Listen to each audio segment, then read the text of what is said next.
Punjab പോളിടെക്നിക്കിൽ first class ആയിട്ട് ENM പാസ്സായി. ENM പാസ്സായതിനു ശേഷം ജോലിയുണ്ടായി. ജോലിക്ക് വേണ്ടി ബോംബെക്ക് പോയി.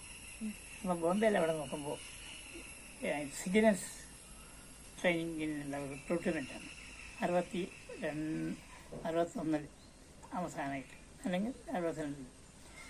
ആ റിക്രൂട്ടറിൽ ഞാൻ ഫസ്റ്റ് ക്ലാസ് പോയി. ലോങ് ജമ്പായിരുന്നു ഒരു ടെസ്റ്റ്, പിന്നെ റണ്ണിങ്. ലോങ് ജമ്പ് 5 ജമ്പ് ഞാൻ നന്നായി കിട്ടി. റണ്ണിങ്ങാണ് ലോങ് ജമ്പ്, 5 കിലോമീറ്റർ റണ്ണിങ്. ആ റണ്ണിങ്ങിൽ ഞാൻ ഓടി ഇവർ വാപ്പസ് പറയുമ്പോൾ പിന്നെയും ഇല്ല, അറിയില്ല വാപ്പസ് പറഞ്ഞത്.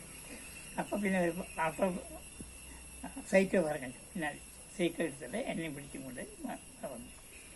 എന്നിട്ട് വന്ന് വൈകുന്നേരം തന്നെ സർട്ടിഫിക്കറ്റ് എടുത്ത് ഞാൻ വണ്ടി കയറി.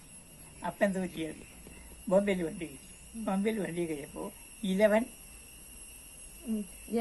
ഗാരയിലാണ് പോണ്ടത്. ബാരയിൽ ഞാൻ കയറി. അത്ര ശ്രദ്ധിച്ചില്ല പറഞ്ഞു. ഈ ബാരയിൽ ഗാരം വരെ